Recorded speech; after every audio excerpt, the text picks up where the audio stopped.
attendons. Est-ce que vous pouvez vous présenter à vos collègues qui sont dans la salle?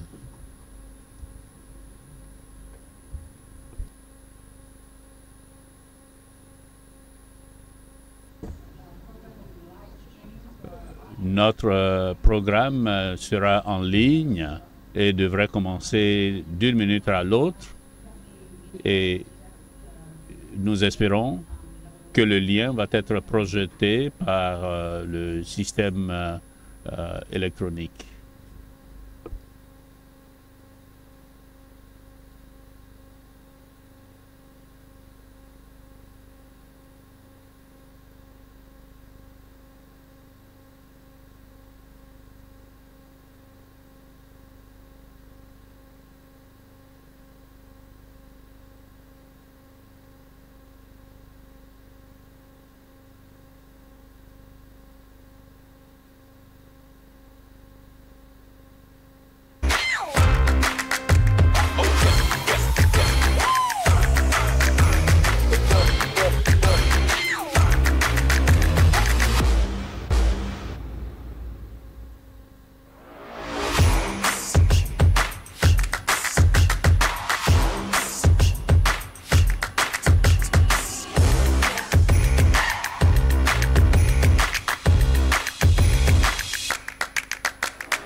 Très bien, je pense que nous pouvons commencer maintenant. Merci encore une fois d'être là. Nous sommes là aux assemblées annuelles de la banque pour parler de la prospérité avec le FAD 17. Vous avez écouté l'allocution du président hier et il a parlé du FAD. Vous connaissez le contexte?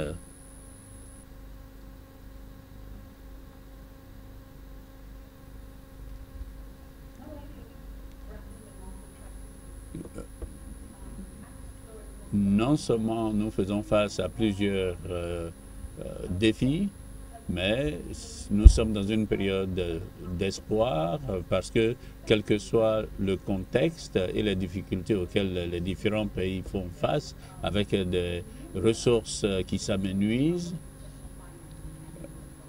nous savons ce que un système de financement peut faire pour le continent. Nous avons à peu près 47 milliards de dollars au début et il s'agit de connecter les différentes lacunes, mais nous avons toujours 600 millions d'Africains qui ne sont pas connectés à l'électricité. Et nous avons besoin d'au moins 100 milliards de dollars. Mais notre continent est le continent qui a le plus de jeunes et il a également le plus grand potentiel en énergie solaire. Donc, le plus grand défi, c'est le capital. Et par conséquent, cette conversation, en ce qui concerne le financement concessionnel, est une conversation très importante. Donc, comment est-ce que nous allons faire pour combler ce déficit? Et notre conversation aujourd'hui va parler, n'est-ce pas, de la reconstitution de 2025. Il s'agit d'avoir un financement transformateur. Et il ne s'agit pas de demander seulement des fonds, mais de demander un partenariat. Et Nous devons donc avoir une conversation. Je voudrais maintenant vous présenter mon panel, qui est un panel extraordinaire. Je vais commencer avec Valérie Dabadi. Valérie est directrice de division et active pour le FAD. Adama Mariko, qui est sous-directeur de la mobilisation et secrétaire général pour le financement. Et le FAD, pour ceux qui ne savent pas ce que c'est, permet donc de mettre en œuvre la politique pour la solidarité internationale. Chris, qui est directeur d'une institution financière et qui s'occupe des parts de l'Angleterre. Paul Ryan, qui est membre du conseil du ministère des Finances de l'Irlande. Et après, nous avons Franny Lepierre,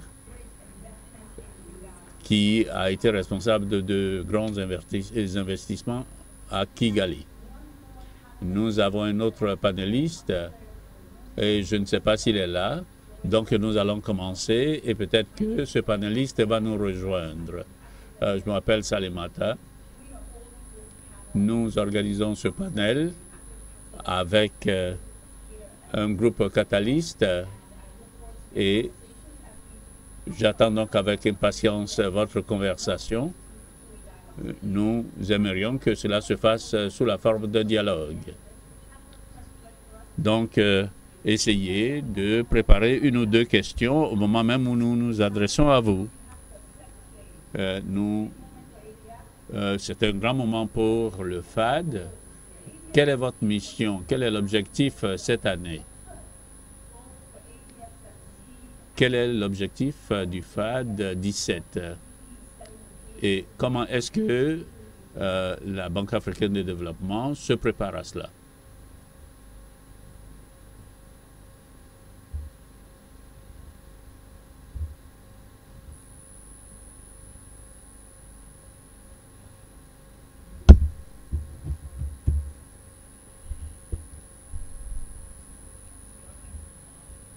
C'est moi qui ai éteint le micro, donc je m'excuse.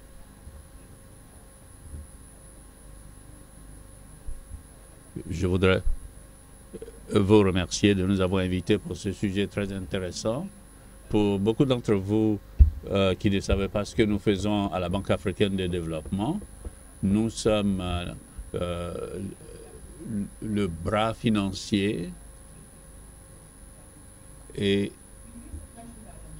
là, vous avez parlé d'ambition et je vais vous présenter notre idée. Nous avons un pipeline de plusieurs projets qui constituent à peu près 11 milliards de dollars. Mais pour être honnête, l'ambition du FAD 17, c'est de nous permettre d'augmenter bien sûr les ressources, mais de pouvoir satisfaire les demandes de nos clients. Nous mettons l'accent sur ce qui est le plus important, l'infrastructure, l'intégration, l'énergie, les emplois, la jeunesse. Et notre approche à ce moment critique, c'est de collaborer avec tous nos partenaires et travailler avec tous les pays qui vont contribuer pour la première fois au FAD et avoir la communication qu'il faut. Et l'une des choses que nous voulons faire, c'est que en mettant trop de poids sur la communication, nous oublions l'objectif de ce que nous voulons réaliser. Et il faut que nous puissions innover pour pouvoir examiner toutes les options que nous offre le FAD. Je vais m'arrêter ici. Merci. Merci à vous, Valérie. Donc, 11 milliards. Est-ce que je peux passer à Chris? Vous avez été un leader dans l'investissement et au cours des 2 reconstitutions du FAD, vous avez joué un rôle important. Vous avez contribué récemment 650 millions. Est-ce que vous pourriez partager votre perception du FAD cette année, de la reconstitution de ce FAD? Et comment est-ce que vous voyez le FAD comme un élément d'investissement pour les Britanniques? Et comment est-ce que vous arrivez à convaincre les donateurs de, n'est-ce pas, de participer à cette levée de fonds? Merci. Je vais commencer avec 2 chiffres pour que vous sachiez quelle est la nature des besoins. Il faudrait au moins 30 milliards de dollars, 300 milliards de dollars, pardon, pour réaliser les objectifs du développement durable. Et il faut qu'il y ait des capitaux modèles qui soient contribués à cet effort. Et d'une manière générale, nous arrivons à cumuler 2/3 des besoins. Et une grande majorité de ces fonds qui sont contribués doivent venir du secteur privé et de la mobilisation de ressources nationales. Donc, ceci joue un rôle catalytique important. Alors, je vais vous donner 3 raisons pour lesquelles nous comptons sur le FAD. Premièrement, c'est l'innovation dont Valérie vient de parler. Et peut-être qu'elle va nous dire un peu plus de ce qui va se faire à ce niveau. Mais nous rencontrons les donateurs et leur donnons suffisamment d'informations sur ce que nous entreprenons, que ce soit par exemple l'action sur le climat. Et nous recherchons donc des fonds de toutes les sources possibles, que ce soit de nouveaux donateurs ou des acteurs non étatiques. Et deuxièmement, la capacité du FAD à multiplier les fonds. Donc, pour chaque dollar qui est contribué, nous recevons $1 de l'autre côté. Et donc, le FAD nous permet, n'est-ce pas, de multiplier ou du moins d'augmenter ces fonds et nous pouvons donc recevoir d'autres investissements privés. Et il y a des pays, bien sûr, qui, au niveau national, lèvent des fonds. Et nous recherchons donc plusieurs acteurs et nous essayons d'investir dans les secteurs qui ont le plus d'impact. Et nous savons que la croissance et les emplois sont très importants. Et au cours de la plénière, je pensais que c'était une très bonne chose que les entrepreneurs soient mis sur la plateforme, soient mis en avant pour nous aider à faire face à la fragilité et à examiner les aspects positifs et négatifs. Comme vous l'avez dit, le Royaume-Uni a fait une contribution importante l'année dernière et nous avons l'intention de faire la même chose cette année. Et nous allons voir comment nous pouvons utiliser ces ressources. Merci. Je crois que nous pouvons dire que nous pouvons compter sur le FAD. Et vous nous avez indiqué, vous nous avez donné une ou deux idées sur comment améliorer les fonds. Quelles sont les implications de, par exemple, rejoindre le marché des capitaux? Avec l'option donc d'emprunter auprès du marché des capitaux, c'est l'idée que le FAD s'adresse au marché des capitaux pour lever des fonds sur un cycle de 3 ans. Et de ce point de vue, pour le FAD, qui est une institution de 50 ans, les pays n'ont pas le droit d'emprunter sur des fonds non concessionnels. Et bien sûr, il faut que les parlements, les pays passent devant leur parlement pour obtenir l'autorisation. Et il y a une limite de 85%. Et sans cela, nous ne pouvons pas prendre de décision. Ben, ce que cela veut dire, c'est que nous devons avoir des sources de financement et cela veut dire que nous pouvons utiliser ce financement sur les marchés des capitaux et il y a des prêts concessionnels pour certains pays qui, par exemple, empruntent sur les marchés et si vous y pensez, 80% de ce que nous avons eu au cours de la reconstitution de l'année dernière qui a été investi. Et ce qui se passe, c'est que le FAD a de nouvelles directives en termes de ce qu'il doit faire. Et nous allons donc ajouter à cela les différentes sources de financement que nous allons recevoir. Et quelle est la raison pour laquelle nous le faisons? Parce que nous avons, n'est-ce pas, des soutiens dans la salle. Si nous n'allons pas sur le marché des capitaux, nous ne pouvons pas avoir beaucoup plus de fonds pour le FAD. Mais Fanny, je voudrais vous poser la question.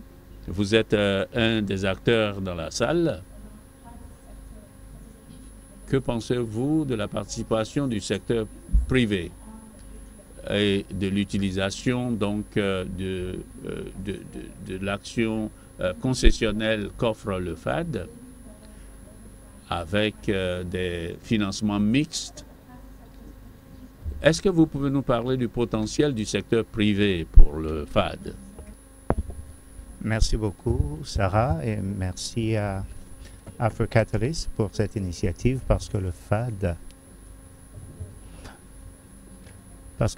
est important pour soutenir la transformation de l'Afrique, en particulier pour les pays les plus vulnérables et fragiles. Mais pourquoi le secteur privé s'intéresse au FAD? Et je vais finir par l'exemple dont vous avez parlé. Je pense que comme Valérie l'a déjà dit, les contributeurs du FAD l'ont fait depuis 50 ans. Ils sont quelque peu fatigués et ça devient difficile dans certains pays de mobiliser des fonds des contribuables qui sont fatigués de contribuer depuis 50 ans.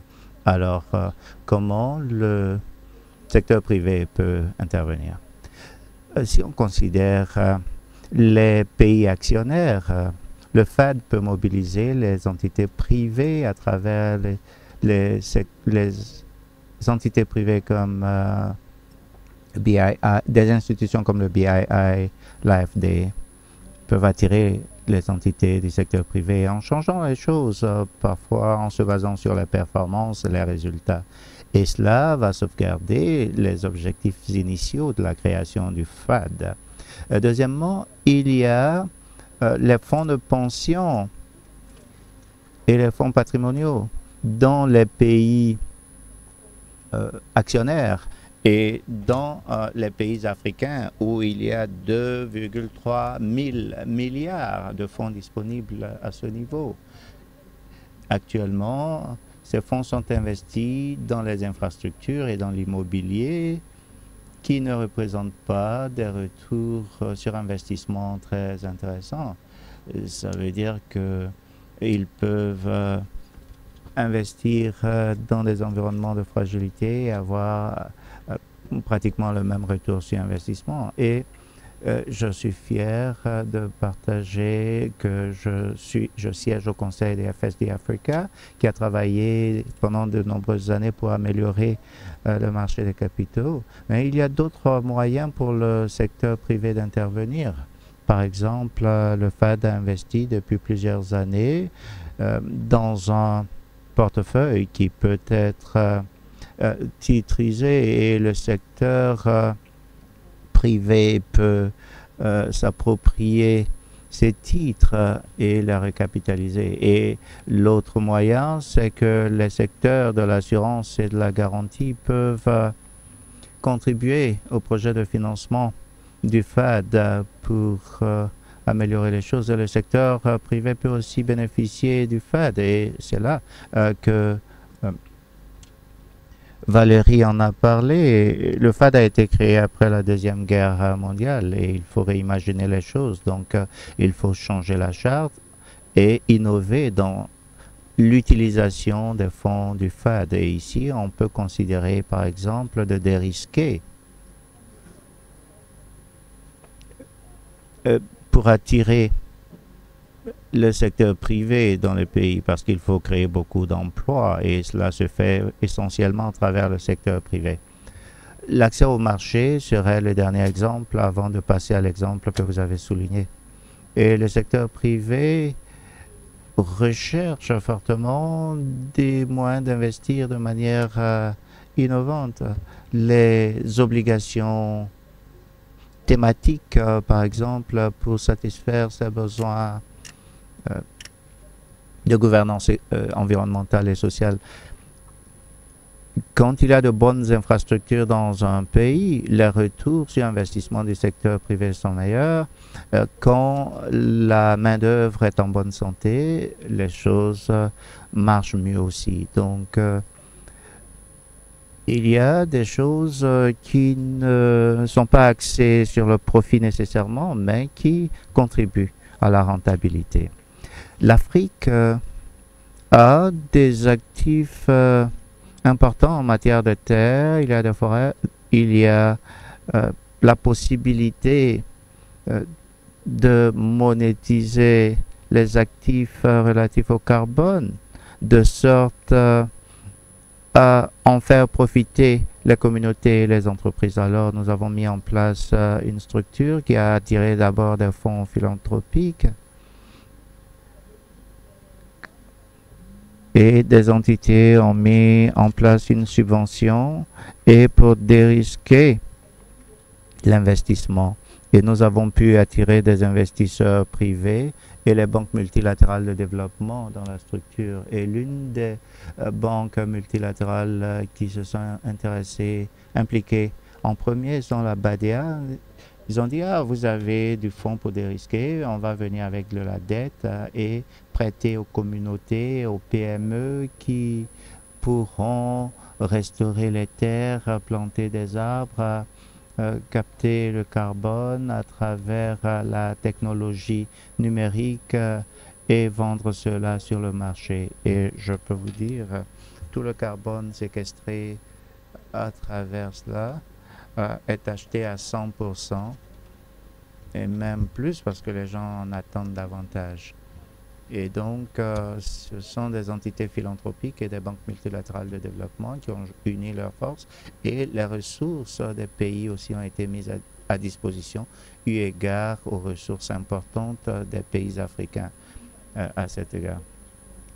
Merci beaucoup pour cet exemple. De telles innovations de financement mixte sont Intéressant. Adama, je voudrais vous faire intervenir ici. Vous avez travaillé à la BAD et au FAD. Est-ce que vous pouvez, avec le FAD et la BAD, comment avez-vous mené les projets et comment voyez-vous le FAD en ce moment? Merci beaucoup. Nous sommes ici depuis plusieurs jours maintenant et nous euh, percevons l'importance et l'urgence de réformer les choses et c'est une opportunité que d'avoir cette élection cette année.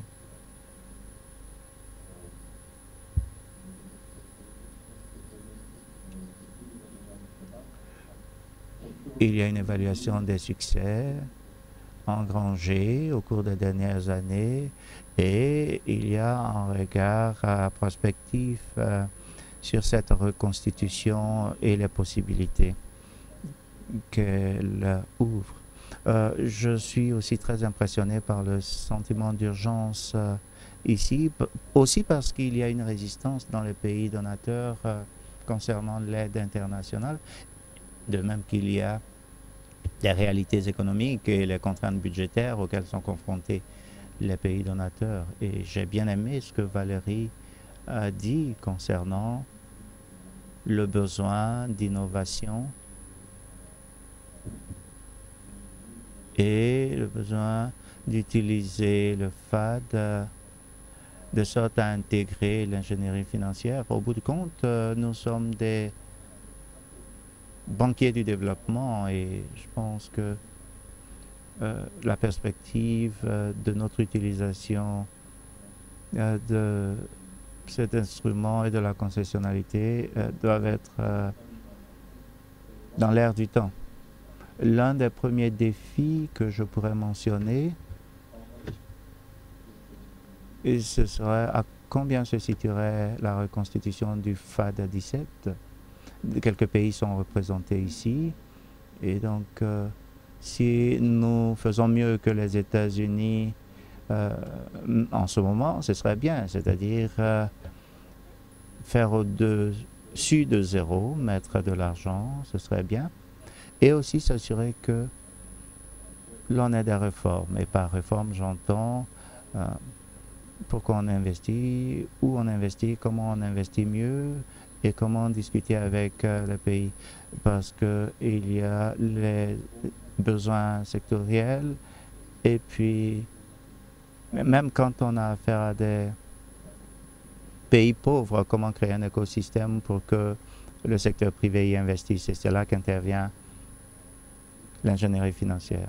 Le fait aussi qu'on ait davantage de discussions avec le marché des capitaux pour mobiliser sur le marché africain des capitaux est véritablement quelque chose que nous devons réaliser. Ça ne devrait pas se limiter à des conversations. Il faut rendre le marché africain des capitaux plus dynamique. Et les banques créent l'infrastructure, mais peuvent aussi contribuer à la dynamique du marché. Et le FAD est l'un des outils qu'on peut utiliser à cet égard. Et pour parler de ce que fait l'Agence française de développement, qui est une institution financière de financement de développement, a un mandat de financement et c'est là que le mandat doit être aligné sur les priorités bilatérales et les priorités multilatérales d'investissement de la France. Le partenariat est donc nécessaire parce que le budget français n'est pas extensible. Donc il y a l'outil bilatéral qui est le FAD qui doit travailler en partenariat avec la BAD. Et ici, notre travail est d'aligner nos priorités. Et je pense que le recoupement des priorités de l'AFD et de la BAD ainsi que du FAD existe. Nous avons un accord de partenariat de 3 milliards d'objectifs de co-investissement en Afrique dans des secteurs tels que les infrastructures, l'énergie et le développement social. Et bien entendu, au bout du compte, il faut pouvoir créer des emplois et promouvoir l'entrepreneuriat des jeunes et des femmes et créer des opportunités d'affaires et d'investissement pour la jeunesse africaine.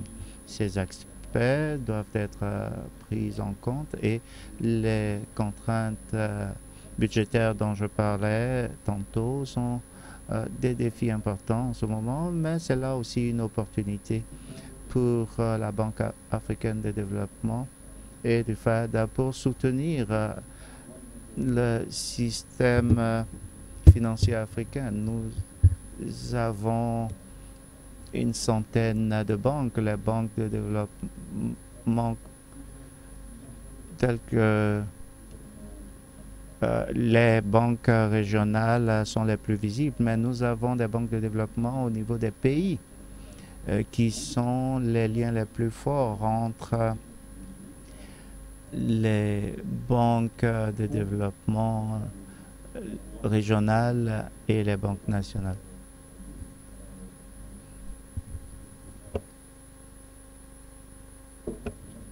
Au niveau national, il faut tirer parti des capacités nationales des banques nationales de développement. Donc la stratégie de la Banque africaine de développement consistant à soutenir le pouvoir public par la syndication des projets est une bonne stratégie qui permet de préparer aussi les projets et servir de base pour attirer les institutions financières internationales. On ne peut pas le faire partout, c'est l'une des contraintes, mais pour la BAD et pour le FAD, on ne peut pas juste préparer les projets dans les capitales occidentales et les mettre en œuvre en Afrique. Toutes les institutions financières de développement se targuent d'être les banques du dernier kilomètre, mais les banques du dernier kilomètre sont les banques nationales de développement et les autres doivent les appuyer. Je vais m'arrêter ici pour maintenant. Adama, vous avez quelque chose là, vous avez dit quelque chose qui est fondamental. Vous avez dit supporter le FAD, c'est soutenir le système financier africain. Donc mobiliser aussi les ressources du continent. Parlant des défis, actuellement nous avons un défi qui essaie de mobiliser 500 millions de dollars. Il faut combler cette lacune. Et face à cette réduction des financements, nous avons un nouveau contributeur au FAD qui est l'Irlande. L'Irlande a contribué au FAD récemment. Ce n'est pas un donateur traditionnel toutefois. Alors nous aimerions savoir comment vous en êtes arrivé à la décision et quelles sont vos ambitions pour cette année. Merci Sarah pour l'invitation. Je pense que c'est une discussion importante qui arrive à point nommé. Nous avons rejoint en 2020. On nous considère toujours comme un nouveau membre. Notre actionnariat au sein de la Banque africaine de développement est le plus important de toutes nos parts dans quelques banques multilatérales de développement que ce soit.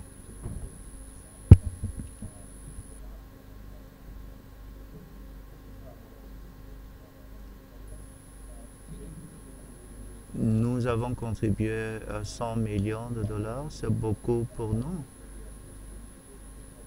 Nous allons donner aussi pour le FAD 17, ça sera un peu plus que ce que nous avons déjà donné. Donc, La banque fait un travail important, elle fait un travail pertinent et efficace. Et nous investissons pour les besoins immédiats, mais les besoins à plus long terme. Pour la réduction de la pauvreté, principalement pour le FAD, l'environnement, les femmes et les jeunes filles, l'environnement, bien entendu, la fragilité. Pourquoi nous donnons au FAD principalement? Parce qu'il a un impact, ça c'est le point clé. Et chacun de nos collègues va donner son argumentaire. Mais deuxièmement, nous apprécions l'approche stratégique du FAD. Et il y a un impact réel sur le terrain aussi. Donc pour nous à ce stade, avec la réduction du nombre de donateurs et des montants contribués, et toutes les pressions négatives, nous espérons qu'il y aura une pression, un vent positif avec l'élection d'un nouveau président. Et nous aurons aussi le sommet sur le financement du développement dans quelques semaines. Donc,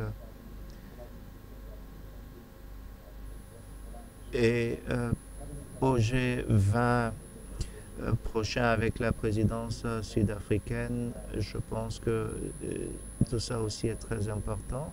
Alors pour le FAD à l'avenir, Valérie et ses collègues doivent continuer d'entretenir les relations positives avec les donateurs. J'aime beaucoup cette banque, j'ai été ravi de rencontrer le président. Il faut continuer de discuter avec les pays donateurs, mais aussi envisager les contributeurs non étatiques, travailler à passer de l'aide au développement aux investissements dans le développement et continuer d'établir des ponts. L'environnement est très difficile, mais le point clé, c'est qu'il faut continuer de vendre le partenariat et les investissements dans le FAD pour assurer une bonne vie aux populations africaines. Je ne parlerai pas de gagnant-gagnant, mais une Afrique prospère et bien pour le monde entier.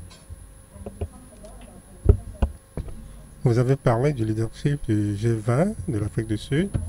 C'est très important. Adama, je voudrais m'adresser à vous. Et Valérie, j'espère que vous l'avez entendu. Vous avez gagné des récompenses, des distinctions. Je voudrais entendre parler des réformes qui sont en cours. Que pense le FAD des réformes futures? Adama? G20? Oui. Comme vient de le dire mon collègue, c'est une question de crédibilité en ce qui concerne le système financier international. Il faut qu'il y ait du succès au niveau du FAD 17. Vous savez, 2025, c'est une année stratégique.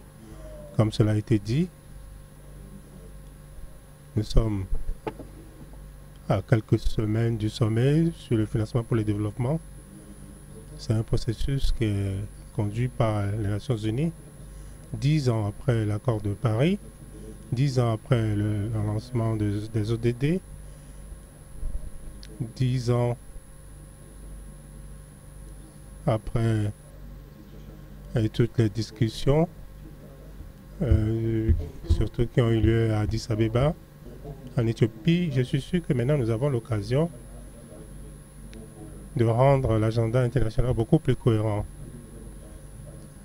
L'écosystème des banques publiques fait face à des difficultés sérieuses. Je pense que 2025, c'est l'année qui va nous permettre d'être plus cohérent, plus clair en ce qui concerne les priorités et le mandat des banques de développement. Et la reconstruction du FAD est une véritable épreuve parce que 2024, les plus grands pays, les États-Unis, l'Inde, se sont vus face à des difficultés et nous étions à un moment où les discussions étaient très techniques sous le leadership du Brésil. Et cette année, le Brésil, l'Afrique du Sud, le G20, le FFT4 et la Banque à la reconstruction du FAD. Donc il y a tous ces événements et tous ces acteurs qui sont impliqués. Donc il faut qu'ils fassent montre de beaucoup de sérieux par rapport à ces réformes, surtout. Et je pense également que l'Afrique prend la chose au sérieux. C'est pour cette raison que je dis qu'il s'agit vraiment d'un test pour tout le monde entier. Les pays africains doivent faire face à leurs responsabilités et dans ce processus de reconstitution. Nous allons voir ce qui va se passer. C'est très bien, Adama. Vous avez parlé de la cohérence. Ça fait un élan sur 10 ans. Est-ce que nous sommes vraiment sérieux en tant que communauté internationale dans le processus? Ce qui n'a pas été dit et qui doit être dit, c'est que les pays africains vont vers le FAD. Nous avons le représentant du Bénin qui malheureusement ne peut pas se joindre à nous. Les pays africains contribuent au FAD. Il y a un signal qui montre que oui, il y a la solidarité de la part de la communauté internationale, mais il y a également une reconnaissance en Afrique que nous devons assumer nos responsabilités. Valérie, et quelles sont les réformes à opérer pour une utilisation efficace et efficiente des ressources?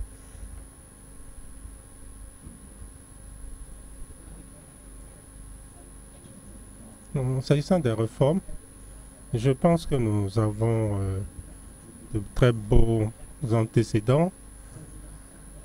Notre bilan n'était pas si grand, donc on a dû évoluer avec beaucoup d'innovation. Je vais vous donner quelques exemples. En 2015, nous avons créé la facilité du secteur privé et son rôle est d'utiliser les ressources des donateurs pour stimuler les investisseurs dans le secteur privé dans les pays FAD. Vous savez, ce qui s'est passé a servi d'exemple à un bon nombre d'autres pays. Nous sommes impliqués aussi dans la garantie partielle de risque. Le Bénin l'a utilisé, le Ghana, la Côte d'Ivoire aussi. Ils utilisent ainsi une partie de leurs allocations basées sur la performance pour mobiliser des ressources au niveau du marché. Donc il y a la garantie, les prix sont plus bas. Et au Bénin récemment, ils ont pu obtenir 200 et quelques millions d'euros. Ils ont pu faire un certain nombre de choses avec. Voilà ce que nous allons continuer de faire, permettre à nos actionnaires d'être véritablement impliqués, surtout dans les facilités de population de projets. Nous souhaitons maintenir l'élan.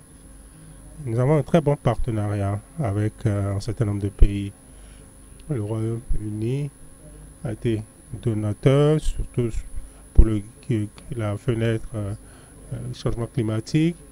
Il y a de nouveaux actionnaires, un peu comme l'Irlande, qui sont très enthousiasmés par ce que nous faisons. Et donc, moi je dirais que, en fait, les gros titres, c'est les emprunts sur le marché. Mais toutes les autres choses, nous allons continuer à les faire et pour des résultats beaucoup plus concrets. Merci beaucoup. Valérie, est-ce que vous avez des questions pour les panélistes? L'une des raisons pour lesquelles nous avons organisé cette session, c'est surtout le plaidoyer. par rapport au financement qui existe. Donc, est-ce que vous avez des informations? Il y a un micro-baladeur. Bon, levez la main si vous avez une question ou un commentaire à faire. Le monsieur au milieu, nous avons du temps pour une ou deux questions.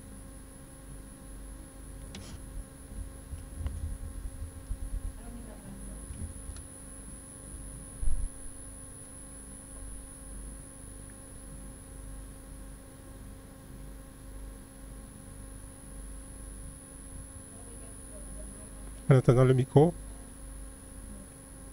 est-ce qu'il y a des questions à ma droite?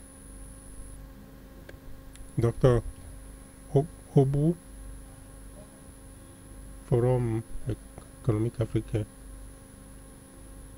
On a constaté récemment une baisse sérieuse de l'aide pour le développement. Nous sommes tous d'accord que il faut nécessairement veiller à la prospérité sur le continent africain.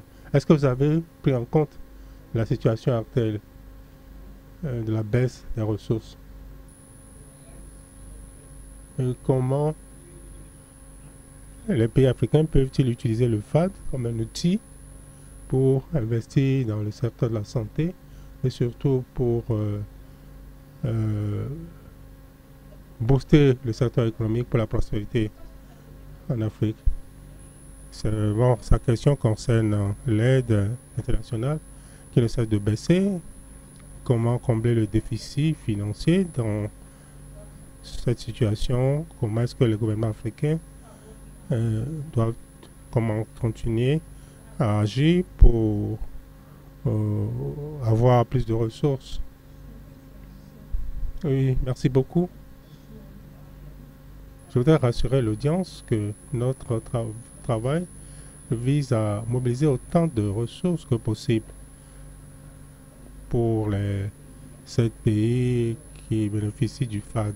Nous sommes évidemment au courant de la situation actuelle et nous travaillons avec nos actionnaires actuels ainsi que les actionnaires potentiels afin d'obtenir des contributions pour le FAD.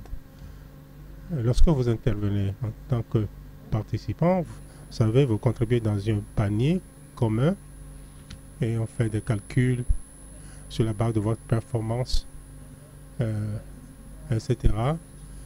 Et ceci apporte de l'efficience dans le système. Quand nous faisons cet exercice, les pays obtiennent leurs allocations.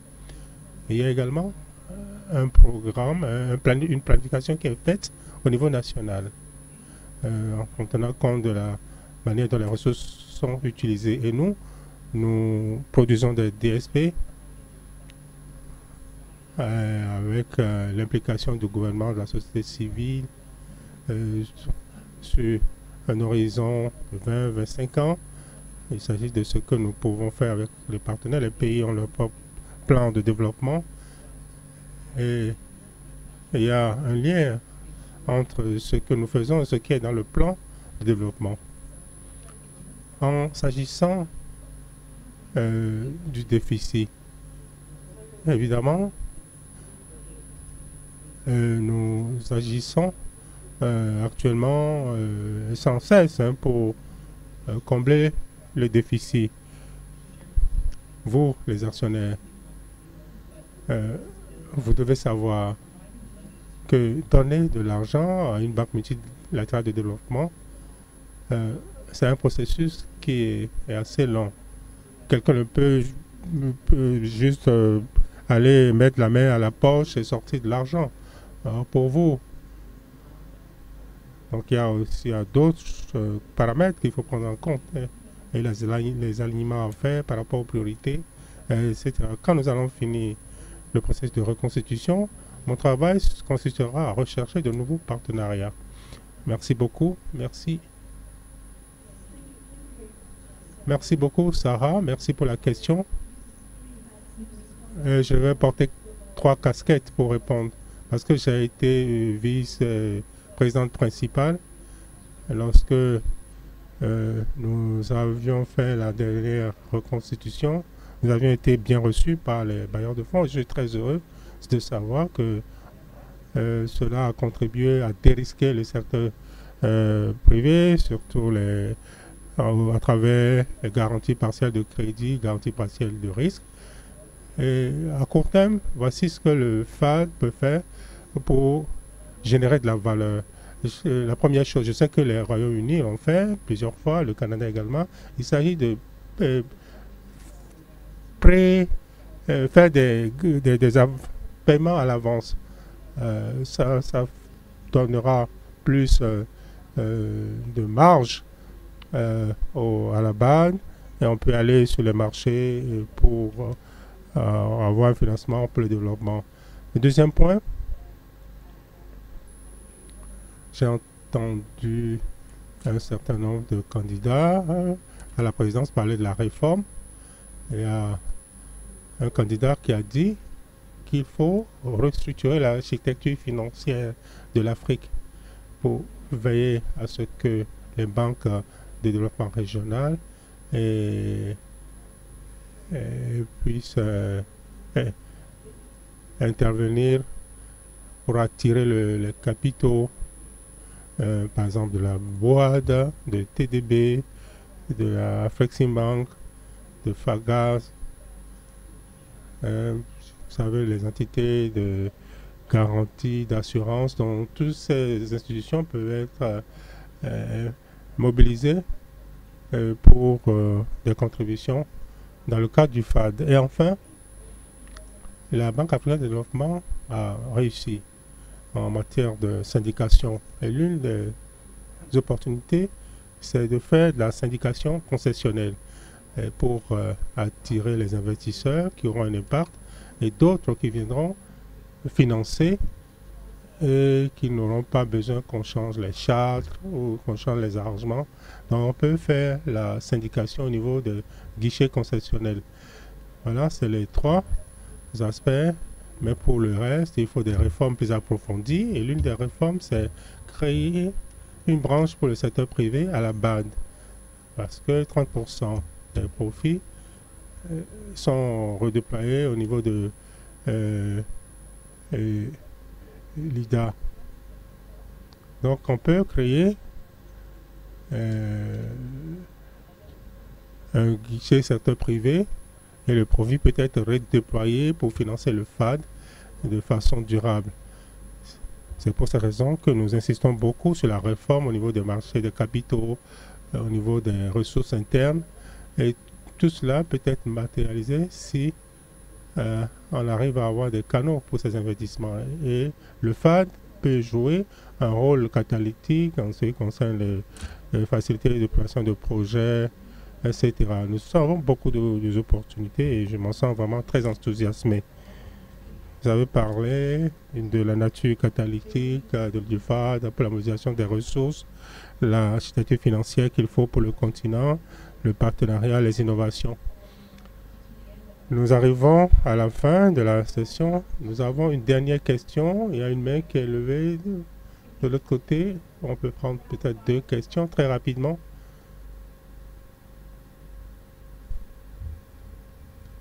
Bonjour.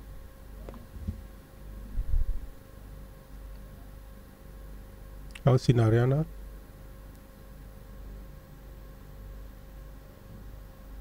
Est-ce que l'oratrice peut parler directement dans le micro?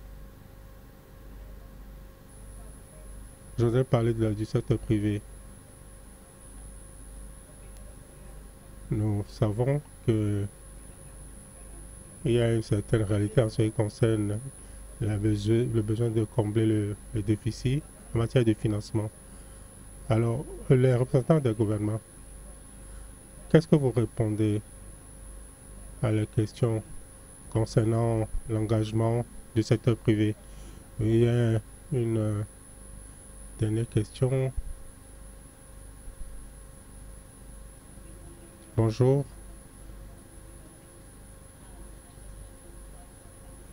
Nous avons publié une note politique récemment avec un certain nombre de données. Alors, ce que nous voulons dire en ce qui concerne les discussions sur le FAD. Je pense que nous avons entendu des informations très utiles aujourd'hui. Et on a aussi parlé du futur du FAD. Et cette note d'information parle surtout de comment impliquer davantage les pays membres africains. L'Angola a adhéré en 1996, mais comment stimuler et attirer les États membres africains? C'est la question que j'adresse aux panélistes. Voilà ce que nous allons faire. Chaque candidat va prendre la parole juste pour son mot de clôture. Il y a 2 questions auxquelles il faut répondre, si possible. On parle de la polémique concernant la participation du secteur privé et comment stimuler les pays africains. Donc je vous donne 30 secondes pour votre dernier message. On commence par Adama.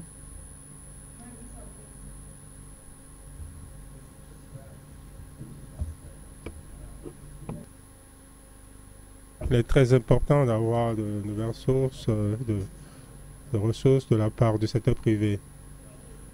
Le vendredi, nous allons rencontrer un certain nombre d'institutions.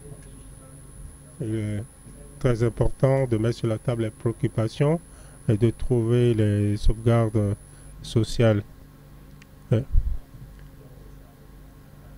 Donc il faut penser aussi aux questions environnementales, etc. Le deuxième point, le FAD, c'est une grande opportunité pour nous. Il y a beaucoup d'efforts qui ont été faits, il y a des investissements qui sont nécessaires en Afrique, en termes d'infrastructures, en termes de capital humain. On peut s'adresser aux donateurs existants, au secteur privé, mais il faut rechercher aussi de nouveaux donateurs, surtout en Afrique. Il y a également la Commission européenne, la Banque européenne d'investissement, et enfin, la BERD s'implante en Afrique subsaharienne, l'IFC également. Donc il faut plus de collaboration entre les BMD sur des questions clés et surtout sur l'engagement du secteur privé. Merci. Merci. 3 choses de ma part, très rapidement. Comment est-ce que vous pouvez vous assurer que l'efficacité est la base des actions de la Banque africaine de développement? Si vous voyez les différentes banques d'investissement qui sont de la taille de la Banque mondiale ou par exemple les investissements de l'IRD sont comparables à ceux de la Banque mondiale.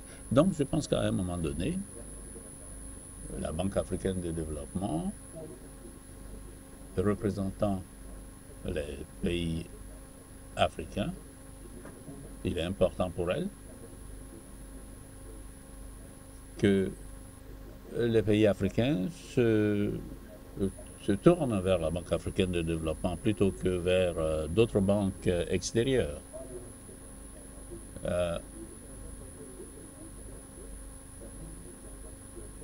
Il faut donc que les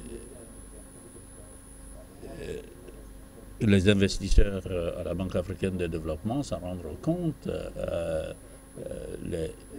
et mettent la Banque africaine de développement en priorité. J'étais très heureux de voir que les banques multilatérales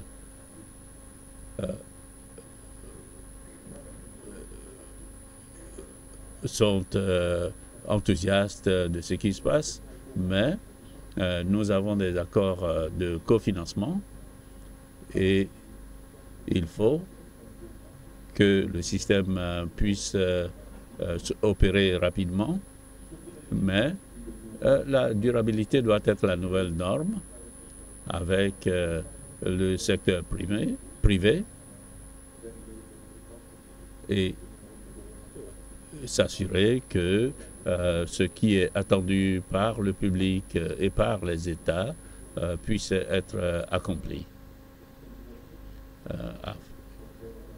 Et il faudrait que ceux-ci puissent participer au débat. Merci. Merci. D'abord, faire en sorte que les investisseurs actuels soient satisfaits, tenir compte de la société civile pour qu'on se batte pour le FAD, pour que le secteur privé puisse participer. Nous avons besoin des investisseurs et nous devons encourager la nécessité donc de participer et utiliser le marché. Je pense que nous pouvons essayer de réinventer les solutions du marché et ce serait bien que la Banque mondiale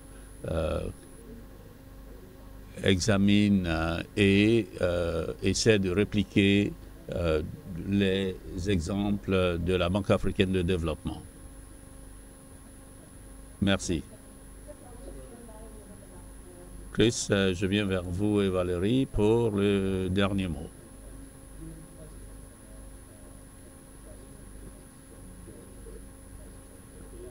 Travaillant pour le secteur privé, 90% des emplois qui sont créés au sein du secteur privé le sont pour cette raison. Je pense que nous sommes en train de faire un débat idéologique ici, mais je pense que il faut avoir de bonnes sauvegardes et c'est pour cela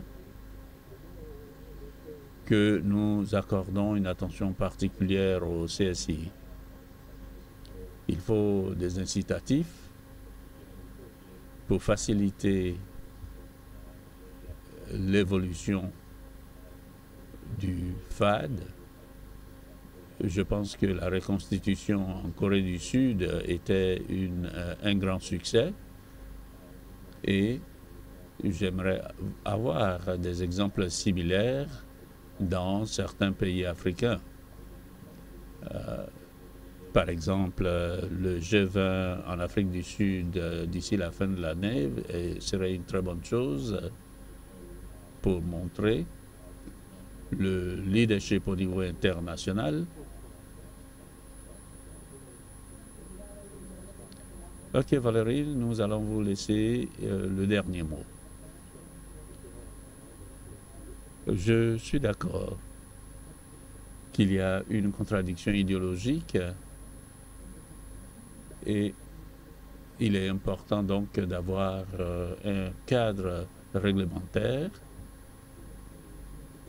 Et pour vous donner un bon exemple, pour essayer de faire quelque chose au niveau de votre pays, il faut s'assurer de maintenir quelque chose au niveau local et vous pouvez dire que 20% ou 30% de ce que vous avez doit être transféré au niveau local.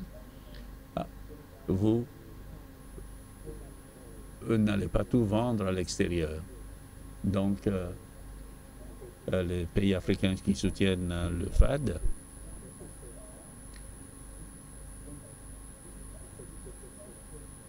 ont commencé avec quelques pays et au fil du temps, ce nombre de pays a augmenté. Et je pense que ce que nous avons fait pour le FAD 16 est un exemple que nous devons suivre. Pour tous les participants au FAD, Et nous avons des contributions régulières des pays africains. Et donc, nous devons nous assurer de faire notre travail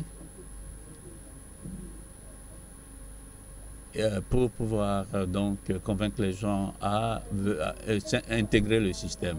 Merci. Je vais demander à notre collègue de Africa Céleste qui a représenté 23 pays africains au FMI. Est-ce que vous pouvez nous résumer ce moment? Merci.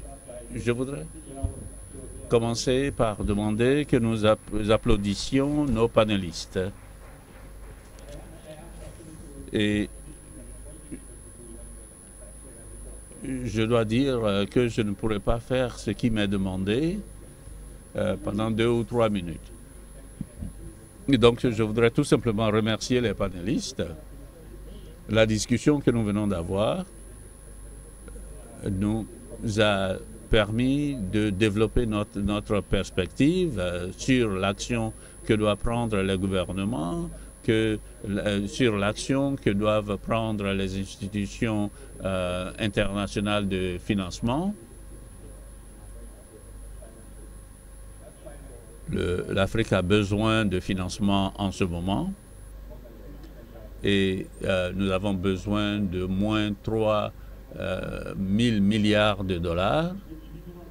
Et si nous voulons satisfaire nos besoins de financement,